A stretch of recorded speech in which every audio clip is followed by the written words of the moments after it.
Déjà, pour la fabrication de ce film-là, il a été fait par les gens de la Coppel, qui ont quand même mis 13 ans pour récupérer tout ce qui leur manquait. Hein. Donc on voit qu'il y a des moments, l'image est bonne, l'autre moment elle est moins bonne. C'est simplement qu'en 13 ans, tout avait changé. Hein. Mais je trouve qu'ils ont fait un travail vraiment bien, du beau boulot. À un moment donné, ils disent que les prisonniers politiques ont réussi à sortir grâce à l'amnistie et ils sont restés les prisonniers sociaux ou sociaux, un truc comme ça. Oui. Qu'est-ce que vous comprenez pour des prisonniers sociaux? Oui, ça c'est parce que c'est une caractéristique en Espagne, c'est qu'il y avait d'un côté les politiques et d'autre côté les voyous. C'est ce qu'on appelait les... Ouais, voilà. Oui, et c'est quoi les voyous à cette époque-là? Les voyous, alors là, j'en sais rien, parce que nous, on ne leur demandait pas. On adhérait, on travaillait avec eux, et on n'a jamais demandé à qui que ce soit qu'est-ce que tu as fait. Comme on ne nous demandait jamais non plus. Excuse-moi, mais toutes ces personnes qui témoignent, qui sont de la Coppel, ouais. Pourquoi ils sont en prison? Parce que ce sont des braqueurs qui ont attaqué des banques, qui ont volé des voitures, peut-être qui ont violé aussi, on leur a pas posé la question. Voilà, c'était ça. Daniel, qu'on revoit souvent dans le film, là, est encore en vie, et c'est lui qui est un des trois qui a construit la Coppel. Je reste sur cette question de vocabulaire, de dénomination là, entre détenus sociaux et détenus politiques. Bon, est-ce que on peut dire pour détenus sociaux, enfin un synonyme, ça serait les droits communs, ou bien est-ce que c'est encore une catégorie particulière? Alors c'est les droits communs, avec une légère différence tout de même, c'est que sociaux, en Espagne, ça veut dire amis, copains. Donc ça jouait aussi. Oui. Bon, et puis je garde le micro un quart de seconde juste sur un point de détail technique. Allez-y. Dans le film, il y a un personnage qui s'appelle Monsieur Moreno, si je me souviens bien, qui est flouté. Oui, justement, je voulais vous parler de lui. Voilà, ça tombe bien. Alors, bon, je tends une perche, mais on ne s'était pas du tout concerté. Pas du tout, mais... En général, au cinéma, quand on floute quelqu'un, c'est pour qu'il reste anonyme. Exactement. Or, il y a son nom en bas d'écran. Oui. Donc, ça m'a semblé un peu bizarre, quand même, comme montage. Oui. Non, c'est vrai que je voulais vous en parler parce que, évidemment, moi aussi, la première fois que je l'ai vu, j'ai dit, putain, qu'est-ce qu'il fait avec un masque, celui-là? C'est que le nom qu'il vous a donné, c'est sûrement pas le sien, à tous les coups, et que même 30 ans après, il avait peur de se faire abattre. Il ne pouvait pas parler à découvert, il ne pouvait pas. Et je suis persuadé qu'il a donné un faux nom. Par les flics espagnols. Bah oui, non mais ça continue maintenant. Je veux dire, moi j'ai passé à la torture il n'y a pas si longtemps de ça. Hein. Et la Guardia Civile, elle continue à massacrer les gens, les jeunes, ceux qu'elles arrêtent, ils passent d'abord à la torture et se font dérouiller. Maintenant, là, l'Europe, bonjour. Encore un ange qui est passé. Quelle année vous avez été torturé? Quelle année j'ai été torturé? C'est bien, j'arrive plus à dire. 78. Oui, en 78. 2 ans après la formation de la Coppel. Le film date de... Le film, non, ça peut être... 2008. Ouais, c'est ça, 2008. 2008. Et à l'époque, effectivement, ils se méfiaient tous, hein, quand même. Hein. Même ceux qui se montraient, ils ont toujours fait gaffe parce qu'ils savaient que ça pouvait leur tomber dessus. Moi, je sais que quand j'avais été relâché 1 an plus tard, les bagnoles de la police espagnole sillonnaient ma maison à Argelès, presque tous les soirs. Bon, du coup, j'ai été obligé de me barrer pendant quelques mois pour qu'ils me foutent la paix, quoi. Non, ce sont des vindicatifs, hein. Des salopards, on ne va pas se gêner. Hein. Je suis en admiration sur la façon qu'ils avaient quand même de se communiquer entre eux, de se grouper, de lutter malgré toutes ces contraintes, qu'ils arrivaient quand même à faire passer les papiers, à se mettre d'accord. Il y avait quand même peut-être des prisonniers sociaux, mais ils montrent un esprit vraiment très politisé, très de lutte, très de cohésion, généreux. Ils sont vraiment des... Moi, j'ai trouvé ça absolument fabuleux. Absolument fabuleux de voir des droits publics, comment vous avez dit tout à l'heure, Droit commun. des droits communs, oui.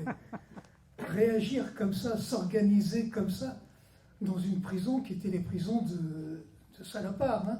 Ce n'étaient pas les petites prisons françaises tranquilles. Ils risquaient de se faire tuer. Regardez. Il y a eu des morts. Hein, Il y a des morts. il y a des morts souvent. Augustine Rouada. Ouais. Moi, je le connais, c'était quelqu'un de Perpignan qui faisait souvent l'aller-retour. Mais je ne sais pas si vous avez compris comment il a été tué. Voilà, c'est pour ça que je voulais vous en parler. Eh bien, il fallait créer la terreur. Ils avaient besoin de créer la terreur pour que tout le monde s'écrase. Donc, ils ont pris Augustine, ils l'ont mis dans une pièce. Dans la pièce, il y avait le directeur, il y avait le principal, il y avait le curé, il y avait les matons. Ils l'ont attaché au sol et ils l'ont tué à coups de bâton des heures et des heures jusqu'il en crève. Ils se sont arrêtés, ils l'ont mis dans un sac et ils l'ont jeté quand il est mort. Mais il est passé des heures et des heures à se faire massacrer à coups de... Je sais pas, moi, ils se disent catholiques, bonjour, je suis content d'être athée. J'ai pas dit raté, hein. Pardon, j'ai encore le micro. Je vous en prie. En tant qu'Espagnol, j'ai quitté l'Espagne à un moment donné, en 1976. J'étais dans les côtés franquistes, très franquistes, des cathos, des conservateurs et compagnie. J'ai besoin de respirer, de sortir. Mais j'aimerais bien l'Espagne. Elle était consciente de tout ça. Il y avait quand même un peu... Parce que je vois que les familles étaient au courant. Il y a certaines personnes qui étaient au courant, mais le peuple...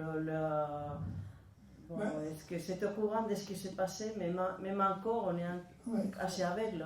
Mais à l'époque, je pense que même ceux qui savaient ne disaient rien, parce qu'il risquait lourd.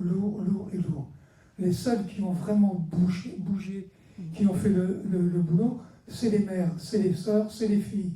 Elles étaient là tous les jours. Elles faisaient toutes les semaines des manifs autour de la prison. Elles amenaient à bouffer à leurs frères, à leurs copains, ce qui nous permet après de faire de bons petits repas en tôle. Et c'était les familles qui bougeaient, mais qui bougeaient énormément. Et il faut dire qu'en Espagne, à cette époque-là, il y avait quand même très peu de familles qui n'avaient pas quelqu'un en prison. Pratiquement tout le monde avait quelqu'un de sa famille en tôle.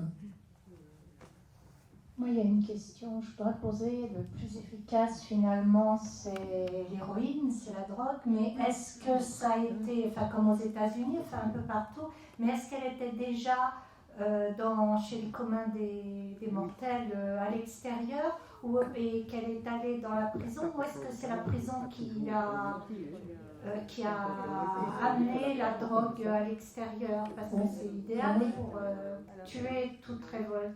Je vais vous parler de Barcelone, hein, parce que je suis jamais allé à Madrid. Hein.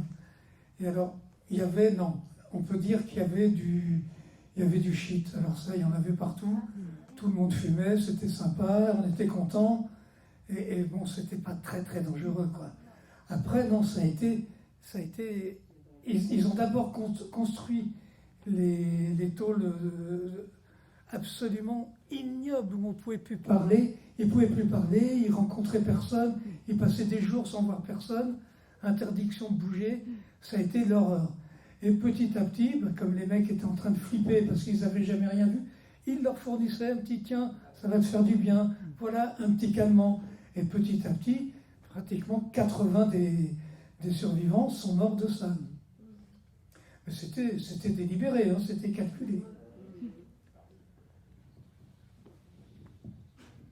Vous avez parlé de la police espagnole qui vous tournait autour à Argelès. Oui. Et la France? Mais la France, elle n'en avait rien à foutre. Tout simplement. Elle n'en avait rien à foutre. Et puis, Je veux dire, et ils étaient même pas. De quoi voulez-vous les accuser? Ils sont garés là sur le bord du trottoir. Pourquoi vous allez les emmerder? Et du coup, j'étais pendant 3 mois avec ma compagne. On s'est barré loin chez des copains parce qu'on se disait. D'ailleurs, quand il y avait eu le tunnel où quand même une dizaine de personnes s'étaient évadées, mais ils ont retrouvé les gens. Ils sont allés les chercher en Italie, les droguer, les enfermer dans le coffre et les ramener à Barcelone. Non, mais rien ne les gênait. Hein. Et apparemment, ça ne gênait pas les autres non plus d'ailleurs. Moi, c'est les tolards qui m'ont étonné, une telle lucidité, une telle façon de se battre. Mais c'était. Moi, je disais, merde, ils sont tous anards. Non. Alors, on me disait, ouais, t'es naïf, tu crois qu'ils sont tous anards. Je dis, non, je ne crois pas qu'ils soient tous anards, mais j'aimerais bien que tous soient comme eux, tu vois. Et vraiment, c'était des combattants, c'était incroyable. Hein. D'ailleurs, par exemple, dans les prisons, c'est récurrent, les viols. Il n'y avait plus de viols. Il n'y avait plus de viols. Le premier qui violait, on lui cassait 2 jambes. Ça le calmait un peu. Il courait moins vite. Hein. Et on avait créé aussi, par exemple, en Espagne, quand vous payez une certaine somme, vous sortez. Si c'est des petites... tu vois, le mec qui a volé une mobilette, bon, pour 30 francs ou 50 francs, il peut sortir. Mais il les a pas. Nous, on avait fait des cagnottes où les tolards qui avaient des petites sommes, on leur filait de quoi sortir de prison. Ils n'allaient pas rester 3, 4, 5 ans en prison pour une saloperie de mobilette, faut pas déconner, quoi. Et on fournissait aussi, du papier, des stylos et des enveloppes pour qu'ils puissent écrire, de quoi se nettoyer, et puis surtout de ne pas se faire violer pour rien pour les gamins, quoi. Et ça marchait. Non, c'était vraiment, moi j'ai été soufflé, vraiment ils m'ont... Pas quoi, là ça m'a encore remué, mais je veux dire, avoir une telle lucidité. Et alors ce qui était vraiment chouette, justement, c'est que nous on ne jouait pas les malins, hein, on n'allait pas leur dire bonjour, on est les anards, on va vous apprendre comment on fait. C'est pas du tout ça, et c'est pour ça qu'on a été très très bien reçus par eux. Parce qu'ils faisaient leur taf, s'ils avaient besoin de quelque chose, ils nous le demandaient, si on savait, on répondait, et puis on faisait partie du groupe. On n'était pas les faiseurs de je sais pas quoi, là, on était avec eux tout le temps. Et c'est comme ça qu'on se respectait les uns et les autres, quoi. Et c'est pour ça qu'on ne demandait jamais comment tu t'appelles vraiment, qu'est-ce que tu as fait. Parce que là, peut-être que ça nous aurait un peu énervé. Alors, autant ne pas le voir. Comment vous expliquez cette solidarité Moi, très unanime, finalement? Il y avait 2 choses. D'abord, il y avait la misère, parce que c'était la misère en Espagne. Et puis, il y avait 36 qui avait quand même transformé beaucoup de choses. Et c'était une période où vraiment ça remontait. Hein. Ils ont refusé de signer la Monclo et toutes les saloperies qu'on voulait. Je parle des donneurs. Voilà. Et vraiment ça jouait. Ça jouait. Dans toute la Catalogne, dans toute l'Espagne, ça bougeait. Les anards remontaient presque à ce qu'ils étaient en 36. Hein. Le gouvernement avait d'ailleurs décidé qu'on était l'assassin prioritaire avant même les autres espagnols. Tu vois. Et ça leur foutait les trouilles, parce que vraiment ça montait.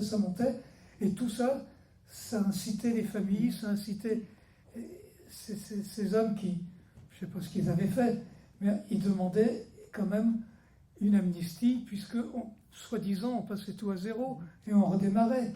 Oui, sauf eux on les laissait crever. Je crois que quand on en est là, on trouve le moyen d'être malin et de les emmerder le plus possible.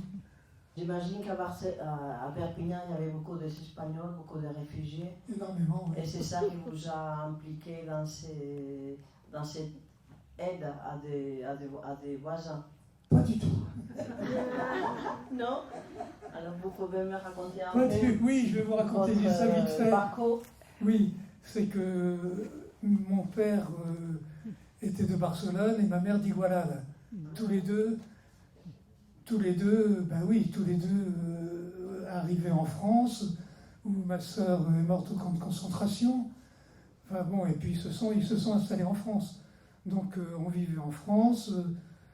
Ils nous faisaient parler français parce qu'ils se disaient ça va être long, il faut s'intégrer.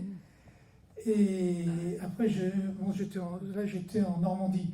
Et puis après, j'étais à Paris, où je bossais à Paris, et puis je sentais la mort de notre cher... comment il s'appelait ce salopard? Bref, on attendait sa mort, et je me disais, de Paris, je peux rien faire. C'est pas possible, ça va péter, peut-être qu'ils auront besoin de nous. Allez, je suis allé m'installer à Argelès, dans tout le coin, dans les Pyrénées-Orientales, là. Prêt à partir s'il fallait. Non, le reste, vous l'apprendrez en regardant le deuxième film. Je ne vais pas tout vous raconter, quand même. Je voudrais juste demander une petite précision. Je vous en prie. Je vous en prie, cher ami. Comme j'ai... Non, alors je parle assez fort. Comme je comprends pas tout l'espagnol, et puis j'ai une très mauvaise vue, j'ai pas vu tous les sous-titres, donc... comment dirais-je, à la fin, il y a tout un défilé d'explications. Est-ce que c'est des sanctions qui ont été prises contre les matons, contre les directeurs et tout ça? Il y a eu des sanctions, je veux dire, ou c'est resté dans l'état? Oui, il y a eu des fausses sanctions qu'ils n'ont jamais fait. Ils ont été condamnés, tout ça a disparu, ils ne sont jamais passés au tribunal. Voilà. Sauf le petit malin qui s'est fait prendre la mitrailleuse, tant pis pour sa gueule. C'était vraiment un salopard, celui-là. Moi, je suis à fond contre la peine de mort, mais celui-là, quand même, ça m'a fait du bien. Et vous connaissez aujourd'hui un peu la réalité des prisons espagnoles? C'est à moi de vous reposer? Oui, bien sûr, c'est toujours vous. J'en sais rien. Pour le moment, j'y suis pas retourné. Si, j'y suis retourné 3 mois.